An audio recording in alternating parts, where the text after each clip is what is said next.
Welcome to the Look-See for August 2023. The Look-See is a brief look at what's happening in our world and where the big trends are headed. Reality changes according to what we're doing with our consciousness, and that's exactly the reason for looking ahead, so that if we don't like what we see, we can make appropriate changes, or at least prepare for something that may look inevitable. In addition, if we see something that we like, we can put some conscious attention on that and help that outcome, help it along. And that's why it's important to look ahead and assess what is happening, where are we going, and whether or not we need to do something different.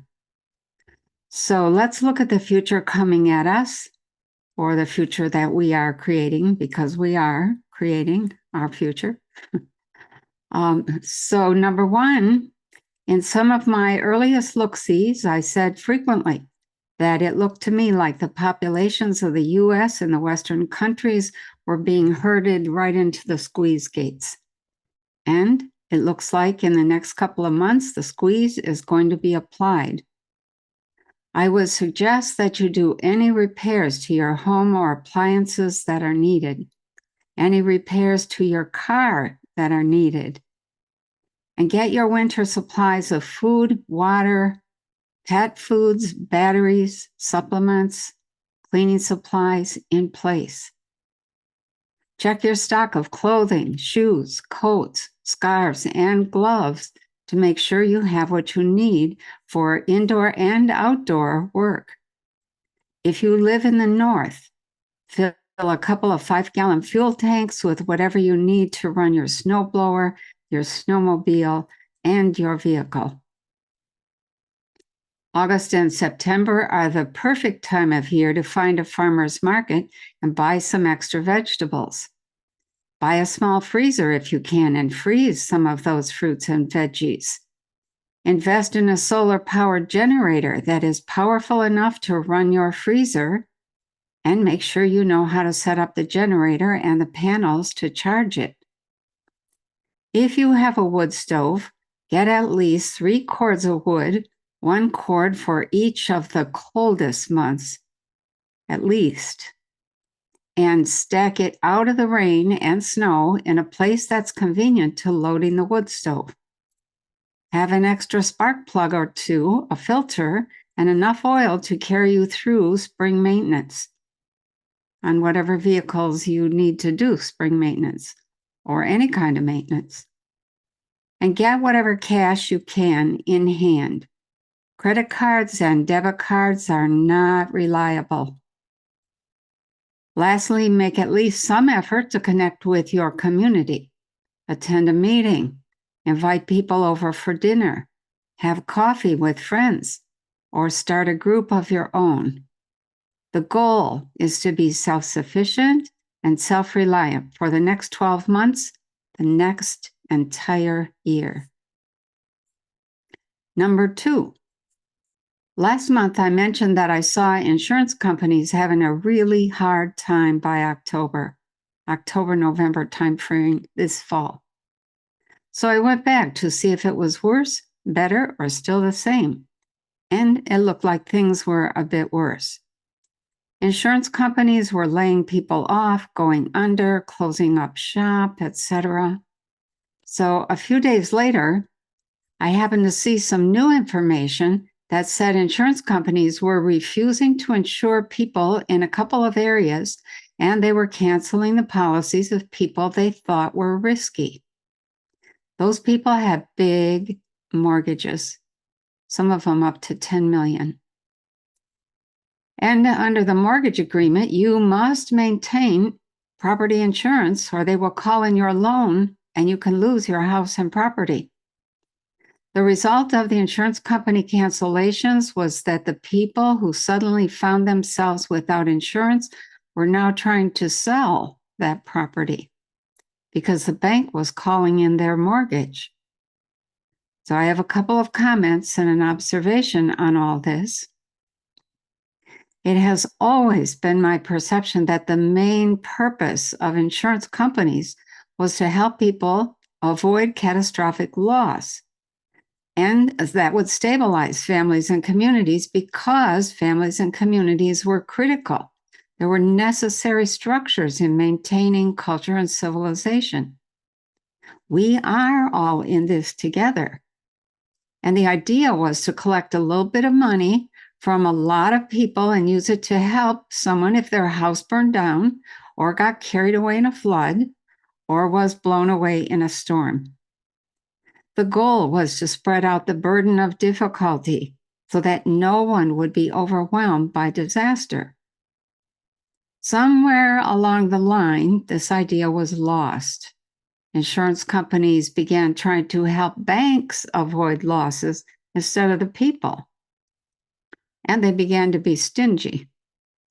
They started hanging on to the money we gave them as if they were only in business to collect as much cash as possible and have a big balance sheet. They began to delay payments and argue over every detail, often shaving thousands of dollars off of payouts and leaving people wondering why they ever thought they were covered by insurance in the first place.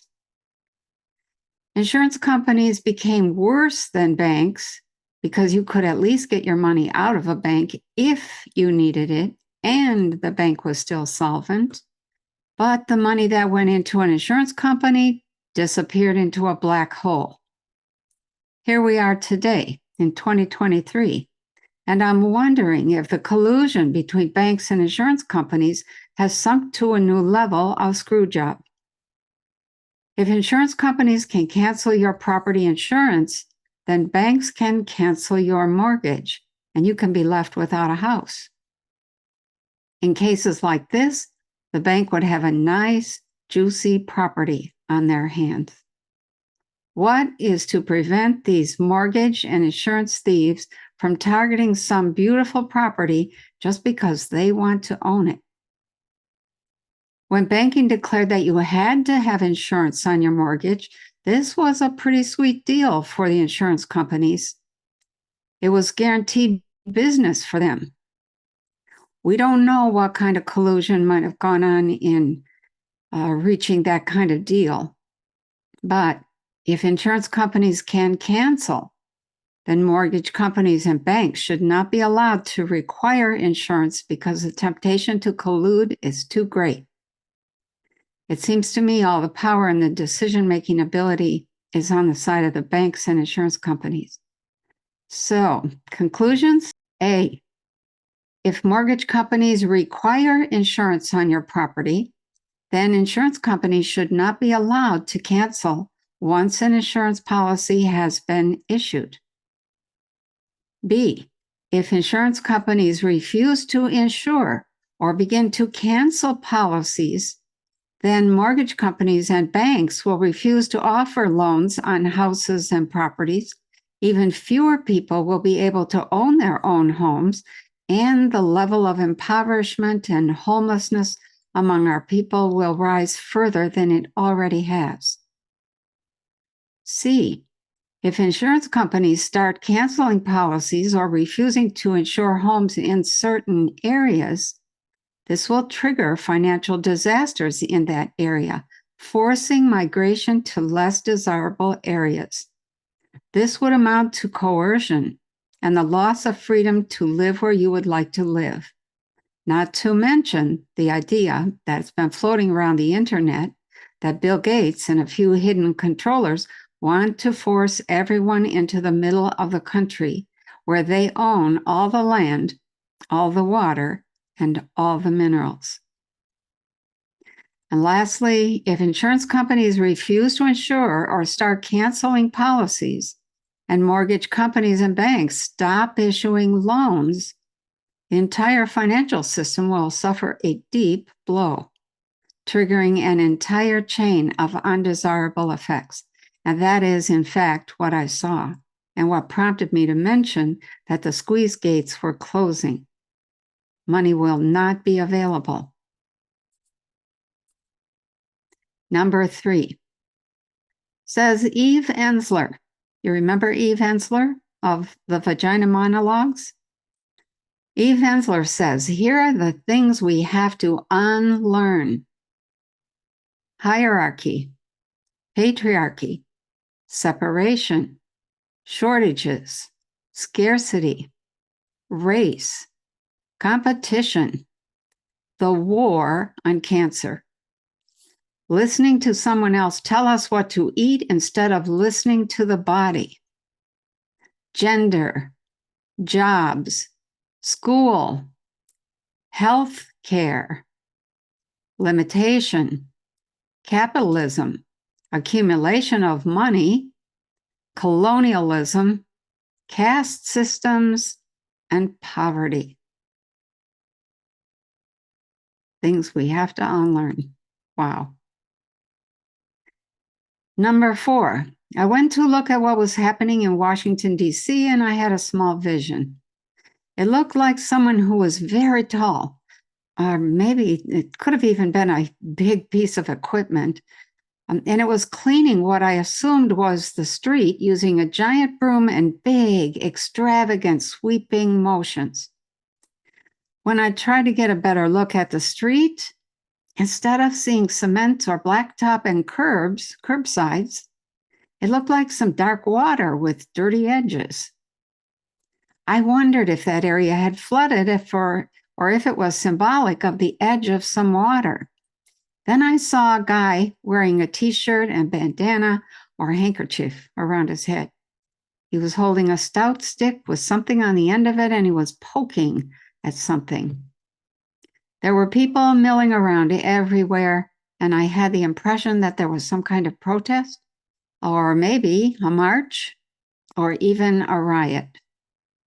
Belatedly, I realized I had not specified a time frame, so I don't know if what I was seeing was this year or next year.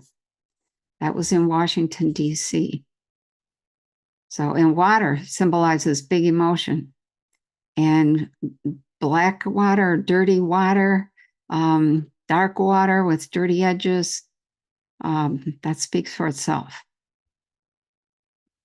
Number 5. The men who killed 11 people in a Pittsburgh synagogue just got the death sentence. Many mass shooters have taken their own life or been shot and killed at the time of the mass shooting, including the Columbine boys, the Virginia Tech shooter, the Sandy Hook shooter, the Navy Yard shooter, the University of California at Santa Barbara shooter, the Las Vegas shooter, and the Sutherland Springs, Texas shooter. Only a few survived their destructive actions. Timothy McVeigh was executed 6 years after the explosion at the Murrah building, and Major Nidal Hassan was sentenced to death in the Fort Hood, Texas shootings, but he remains in a federal penitentiary. Dzhokhar Tsarnaev was also sentenced to death after the Boston bombing, a sentence which was then reversed and then reinstated last year. It's gone back and forth, and that to me seems like cruel and unusual punishment all by itself. So mass shootings offer a quick exit to the other side of life, and I cannot imagine the difficulty of facing yourself over there once you've done something hurtful over here. Because once you're on the other side, you will feel the pain of everyone you hurt over here. I mention all this because I keep seeing another false flag or shooting coming, and I just want to, number 1, warn people to be alert, and number 2, remind you that the people behind these false flags and shootings are using them to convince you that such shootings will end if the Second Amendment is done away with or modified. Don't be fooled. They won't end because the shootings are not just random events. They are instigated by hidden people in the hidden halls of power. If they take away our guns, we will be defenseless, like sitting ducks. And note, this was written before the Maui fires, and that may have been the false flag that I was seeing. Number 6, it looks like many jobs are going to be lost over the rest of the year, and it's very helpful to think about that before it happens instead of after. I went to find some information about jobs and I found a couple of interesting statistics.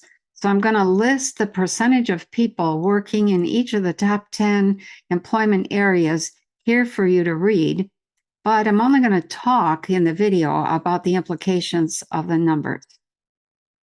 So, and there's two sets of numbers, the percentage of the population working in the top 10 segments up to 2020, and then the percentage of people working in those same segments by the end of 2022. Okay, if the above figures are correct, government has grown. And instead of 14%, they now employ almost 20% of our population. Let me say that again. 20% of the population work for the people controlling them. Why would those workers want anything in government to change? They wouldn't, because it might threaten their income. In healthcare, 14% of us now work in healthcare.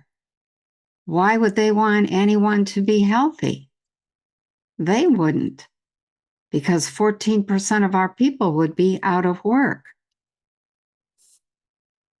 Employment in the leisure and hospitality sector increased from 11% of the population to over 23%.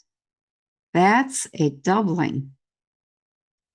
Either there are a lot of people retiring and having the time and money to travel, triggering the need for massive hiring, or there are a lot of new chambermaids and busboys waiting on a few elites. I sure don't see a lot of us ordinary people having much time for leisure and hospitality.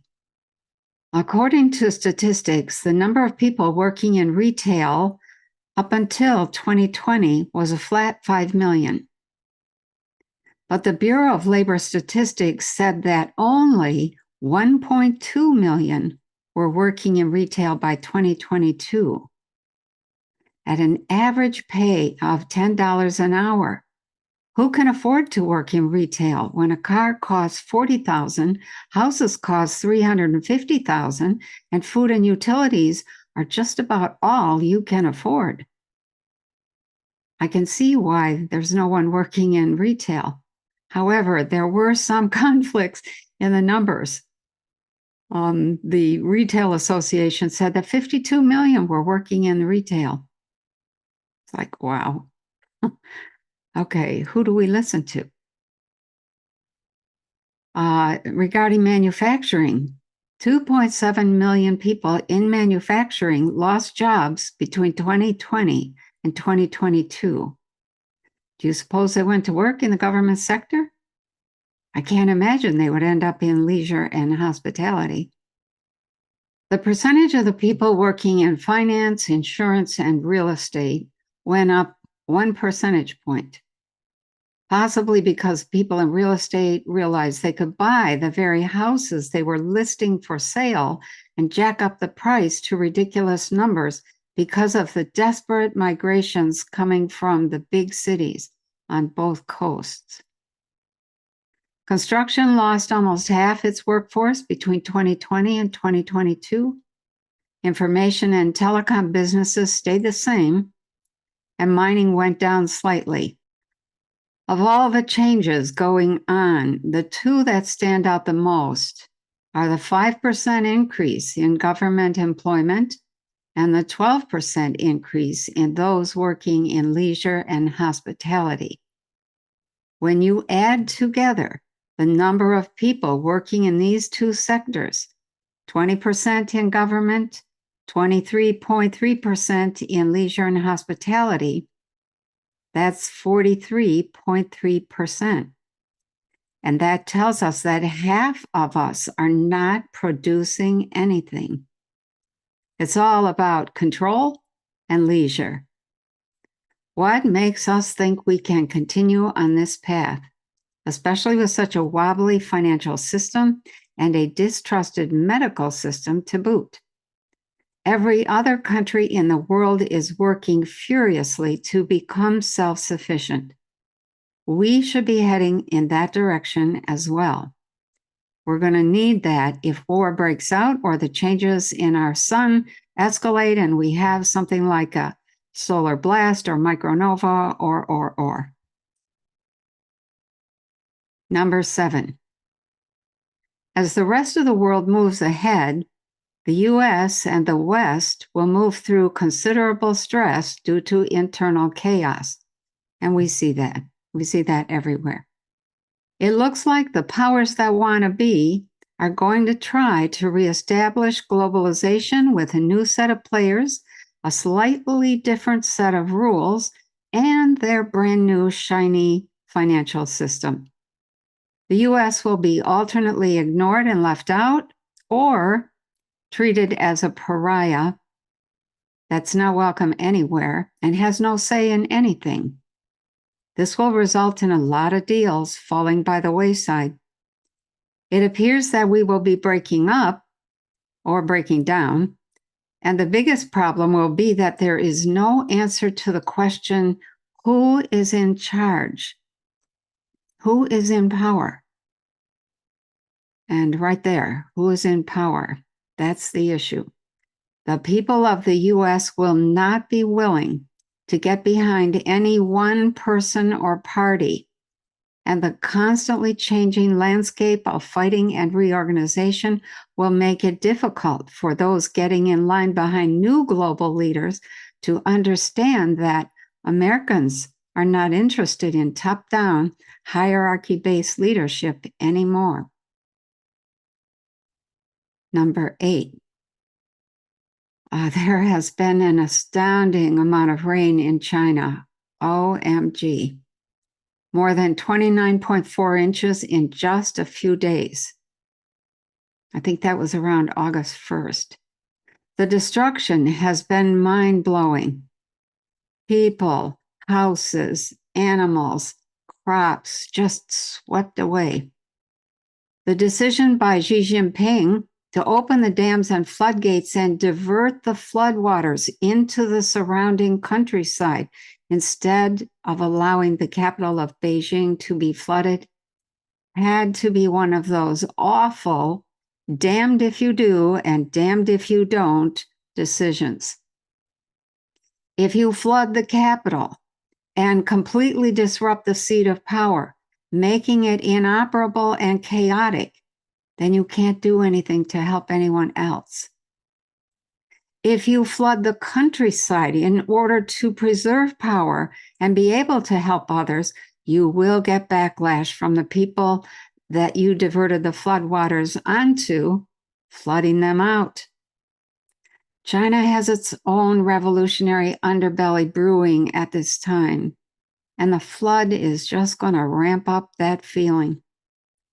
I have long seen waves of revolution overtaking China, but I've never been able to see the cause or the array of causes. So maybe this is one of them. I will keep watching. Number 9, with 8 billion people alive and well on our planet, there's little chance that electric cars, air conditioning in homes and offices, huge manufacturing complexes, big city lights, or our electrically powered lifestyles can be supported by wind, solar, or battery power. With electric cars taking 2 hours to charge, a trip across the country might be faster by covered wagon. I'm exaggerating, of course, but I was pretty surprised to learn that it takes 2 hours to recharge an electric car. Wow, what a nuisance. Number 10. In watching the attempts of Biden and various other groups to push the idea of the green energy revolution, and keeping in mind the attempts of the powers that want to be to reduce population on planet Earth, it dawned on me that if there were only 500,000 people alive, the green energy produced would probably be more than enough. However, with only 500,000 people surviving worldwide, the big corporations producing and maintaining 80 million cars each year, 8.5 million trucks, over 2,600 planes, 225 million iPhones, 341 million personal computers, more than 1 billion toilets, 2.3 billion homes, uncountable billions of widgets, and every other thing from A to Z would all be unnecessary. All those woke corporations out there should wake up and smell the coffee. They need us, or they are toast. Number 11. It is quite difficult and really somewhat entertaining to watch the hullabaloo around ET whistleblowers and the people who ask, do you really think there are extraterrestrials out there? Yeah, those of us who have been personally involved with people from elsewhere in the cosmos for a very long time could easily retort, do you really think that we were dumb enough to believe those who kept denying ETs were flying around here? Personally, I've been watching to see how far government lies would go and how long they would try to keep up the pretense. The truth is, they have been working with extraterrestrials since before I was born. Number 12. In spite of the worries about artificial intelligence, we will continue to move in the direction of integrating this capacity into our lives, and AI will have a huge impact on how we live and work. One of the nicest side effects of AI is the increase in productivity and the cohesiveness of a civilization. Number 13. Back in May of this year, I mentioned that I was seeing a heavy-duty trimming. That's what I called it, heavy-duty trimming of the narrative, which was breaking down all over. That same description came up again, this time with a little more detail. The official narrative is breaking down all over, and the heavy-duty trimming was a more ferocious censoring and takedown of people and platforms in the alternative news sector, all in an attempt to halt the breakdown of the official narrative and to break any resistance to government mandates and plans. Over the rest of this year, we may see some surprising disappearances of key people and sources of information and perspective. It's time to become mentally and spiritually self-reliant. Mercola has already disappeared, or they tried. Number 14. Finally, I took a look at crypto, and it looked boring. Things were percolating along somewhat quietly, nothing spectacular happening, although it did look like there was a small drop in the price of Bitcoin, maybe in September, then a rise back to where it was before the drop, and then it was steady. But it was trying to trend up over the rest of the year. Silver begins moving up in a slow but steady way over the next 6 months, and so does gold. But gold moves a little slower. So that's it for this look-see. And in closing, I want to remind everyone of what I say each time we do a look-see, that we create our future. We do it with our words, we do it with our actions, with our reactions. We are not innocent bystanders or helpless victims putting up with what happens in government, finances, food, education, health, relationships, or any other Johnny-come-lately situation. So let's create something good, something beautiful, something wonderful for all. I've said this before, but I think people need to hear it again. We are good people. It doesn't matter what color we are, how old or young, how fat or thin, whether we're from a city or a farm, the mountains or the plains, we are good people. Smart, intelligent, curious, capable, very inventive, adventurous, courageous, full of laughter and sass, and full of tears and knowing. We are good people.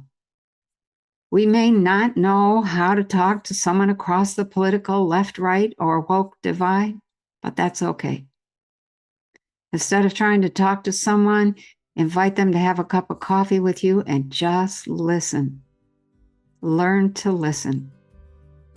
We are good people. Just remember that. So thank you for listening and have a great month. Make a great month.